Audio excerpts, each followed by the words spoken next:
बिना झंझट सरसों का साग मक्के की रोटी बनाने का सीक्रेट तरीका। हेलो फ्रेंड्स, मैं हूं सरोज। मेरे चैनल फूड एंड फ्लेवरिंग में आपका स्वागत है। तो चलिए फ्रेंड्स, बनाते हैं सर्दियों की खास, सबको पसंद आने वाली सरसों का साग और मक्के की रोटी, जो आप एक बार बना लोगे तो बार बार बनाओगे। तो चलिए फ्रेंड्स, बनाते हैं। ये मैंने एक बड़ा बंडल सरसों का लिया है। ये कच्चे डंठलों का बंडल है। इसको साफ करने का बिल्कुल भी झंझट नहीं है। और ये 200 ग्राम पालक लिया है और 100 ग्राम मैंने मेथी ली है और 100 ग्राम ही मैंने बथुआ लिया है। अब इस डंठल जो सरसों के पत्तों का है, इसे हमें अलग अलग करके साफ नहीं करना। इसको बस आगे से काट देना है और आगे का हिस्सा हटाकर अब इसको बारीक बारीक चॉपिंग बोर्ड पे रख के नाइफ की हेल्प से काट लेना है। क्योंकि ये सरसों एकदम से कच्ची है, तो ना तो इसके ऊपर से छिलके उतरेंगे और ना इसको साफ करने की ज़रूरत है। और सेम इसी तरह से हम बारीक बारीक मेथी को भी काट लेते हैं और सेम इसी तरह से हम पालक को भी काट कर तैयार कर लेंगे। और इन सारी सब्जियों को पहले काटेंगे, उसके बाद हम इन्हें 3 से 4 बार साफ पानी में धोकर तैयार करेंगे। तो देखिए फ्रेंड्स, सेम इसी तरह से मैं पालक को भी काट कर तैयार कर लेती हूँ और एक अलग बड़े बर्तन में रखती जाती हूँ। और सेम इसी तरह से बथुए को काट कर तैयार कर लेती हूँ। ये सारी चीज़ें मिलाकर अगर हम सरसों का साग बनाएंगे तो सरसों का साग बहुत ही टेस्टी बनेगा और आपके बच्चे भी इसे चटकारा लेके खाएंगे, क्योंकि इसमें बिल्कुल भी कसीलापन नहीं आएगा और इसका फ्लेवर बहुत ही यूनिक बनकर तैयार होगा। तो देखिए, सारी सब्जियों को काट कर मैंने एक बड़े बर्तन में रख लिया है और इसे 3 से 4 बार पानी से धो लिया है।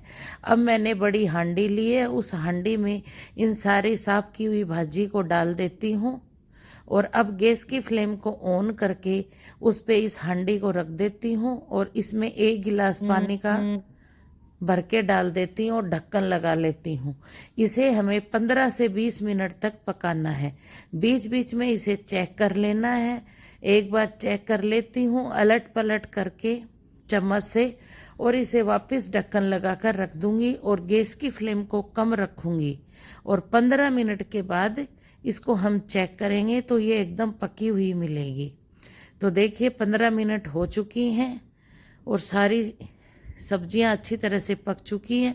अब दाल मथनी से इसको एकदम से मैश कर दूंगी।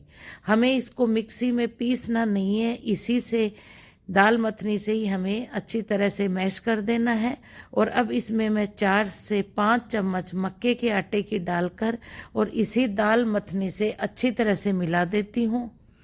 क्योंकि सरसों के साग में अगर हम मक्के का आटा डालेंगे तो इसका आलन बहुत अच्छा लगेगा और बहुत ही चिकना साग बनकर तैयार होगा, जो आप देख सकते हो। अब ढक्कन लगाकर 5 मिनट और पकाएंगे। 5 मिनट के बाद जो हमने मक्के का आटा डाला था वो भी अच्छी तरह से पक चुका है और साग बनकर, सरसों का साग बनकर तैयार हो गया है, जो फ्रेंड्स आप देख सकते हो। अब गैस की फ्लेम को बंद कर देंगे और हांडी को उतार लेंगे। एक चॉपर में मैं 1 इंच अदरक का टुकड़ा डालती हूँ, 2 हरी मिर्च डालती हूँ और 1 प्याज डालती हूँ और लहसुन डालकर चॉपर के ढक्कन लगाकर इसे हम बारीक काट लेते हैं। तो देखिए, इतना बारीक काट कर तैयार करना है। गैस की फ्लेम ऑन करके कढ़ाई रखी है और उसमें देसी घी डाला है। घी गर्म हो गया, जीरा डाला है, जीरा चटक गया, सूखी लाल मिर्ची डाल ली है, आधी चम्मच हल्दी डाल ली है और जो हमने बारीक प्याज, लहसुन, हरी मिर्ची को काटा वो इसमें डालकर और अच्छी तरह से इसे हमें हल्का गोल्डन ब्राउन होने तक इनको भूनकर तैयार कर लेना है। आप घी की जगह इसमें बटर भी डाल सकते हो। और अब मैं 4 टमाटरों को बारीक काट के इसमें डाल देती हूँ और अच्छी तरह से मिला देती हूँ। गैस की फ्लेम को मैंने मीडियम कर रखा है और साग के टेस्ट के अकॉर्डिंग मैं नमक डाल देती हूँ और नमक को भी अच्छी तरह से इसमें मिला देती हूँ। और अब हमें इस मसाले को पकाना है। 5 मिनट के बाद चेक करते हैं। अब इसमें कश्मीरी लाल मिर्च डाल देती हूँ, क्योंकि हमने तीखे के लिए हरी मिर्ची डाल दी, ये सिर्फ कलर के लिए डाली है। और देखिए टमाटर पूरे गल गए हैं और मसाला पककर तैयार हो गया। अब इसमें आधी चम्मच गरम मसाला डाल देती हूँ और उसे भी अच्छी तरह से पूरे साग का जो मसाला है उसमें मिला देती हूँ। तो देखिए मसाले ने तेल रिलीज़ कर दिया है, घी रिलीज़ कर दिया, और अब इसमें जो हमने सरसों का साग बनाया वो इसमें डालकर अच्छी तरह मिला देती हूँ। आप ये साग बनाकर 1 हफ्ते तक फ्रीज में स्टोर करके रख सकते हो, और जब आपको ज़रूरत हो खाने की उस वक्त आप इसमें तड़का लगा सकते हो। तड़का लगाकर इस साग को नहीं रखना, बस तैयार करके रखना है। तो देखिए फ्रेंड्स, अब इसके ढक्कन लगा देती हूँ और 5 मिनट के बाद इसे चेक करती हूँ। तो साग ने किनारों से, कढ़ाई के किनारों से घी रिलीज़ कर दिया है। तो आज की टेस्टी रेसिपी सरसों का साग बनकर तैयार हो गया है। गैस की फ्लेम बंद कर लेते हैं और साग को उतार देते हैं, और गैस की फ्लेम ऑन करके तवा रखते हैं। और मैंने 1 कप मक्के का आटा लिया है, उसमें मैंने नमक डाला है, और गुनगुना पानी मैंने पहले से ही कर रखा है, क्योंकि गुनगुने पानी से ही मक्के की रोटी बनाई जाती है, नहीं रोटियां फट जाती हैं। तो देखिए मैं आटे में पानी डालकर मसल कर इसे चिकना कर लेती हूँ, और आज मैं आपको हाथ से ही मक्के की रोटी बनानी बताऊंगी। तो देखिए जितनी मोटी हमें रोटी बनानी है, बड़ी बनानी है, उस हिसाब से हमें छोटी बड़ी लोई को ले लेना है। तो मैं मीडियम साइज की मैंने लोई तैयार कर ली है। अब हाथ से दोनों तरफ लोई के पानी लगा लेती हूँ, और आज हम जो मक्के की रोटी बनाएंगे वो पानी से बनाएंगे। और देखिए दोनों हाथों की हथेलियों से हल्का हल्का प्रेशर दे के रोटी बना ली है, और तवा गर्म हो गया, उस पर डाल दी, और एक तरफ से सिक गई है, रोटी को मैंने पलट दिया है। और सेम इसी तरह दूसरी लोई का भी आटा चिकना कर लिया है, और उसकी भी रोटी बना लेते हैं। तो पहले मैंने लोई बना लेती हूँ अच्छी तरह से, और फिर दोनों हाथों की हथेलियों और उंगलियों का हल्का हल्का प्रेशर दे के रोटी बनाकर तैयार कर लेते हैं। पहले रोटी की चकली बनानी जरूरी है, उसके बाद रोटी को बना लेना है। तो देखिए मैंने दूसरी रोटी को भी अच्छी तरह से बना लिया है। इस रोटी के हल्के किनारे फटते हैं, तो उसमें टेंशन लेने की ज़रूरत नहीं है। पहली रोटी दोनों तरफ से सिक गई है। अब इसे तवा उतार कर गैस पे डायरेक्ट सेक लेते हैं। गैस की फ्लेम को मैंने मीडियम कर रखा है, और मीडियम गैस की फ्लेम पर इसे सेक कर तैयार कर लेती हूँ।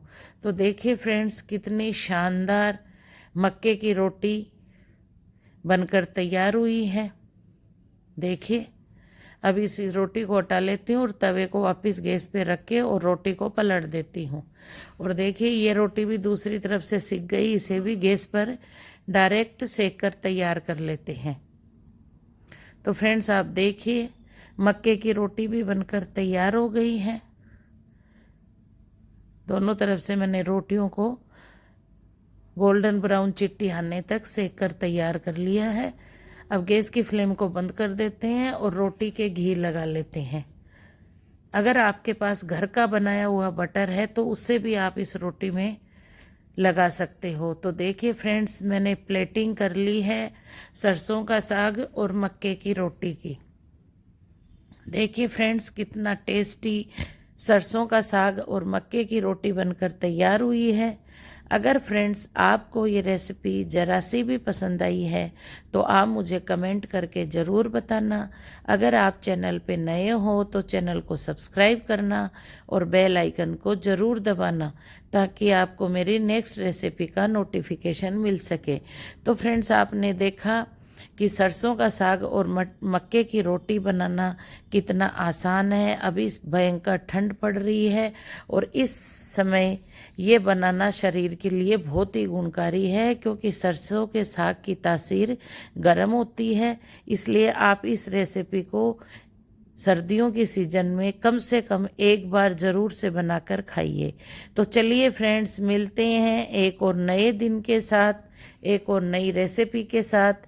तब तक हंसते रहिए, मुस्कुराते रहिए और परिवार वालों के साथ एंजॉय करते रहिए। तो चलिए फ्रेंड्स आपको भी टेस्ट कराती हूँ और मिलते हैं एक और नए दिन के साथ। तब तक के लिए bye, thank you, take care, जय हिंद, जय जय राजस्थान।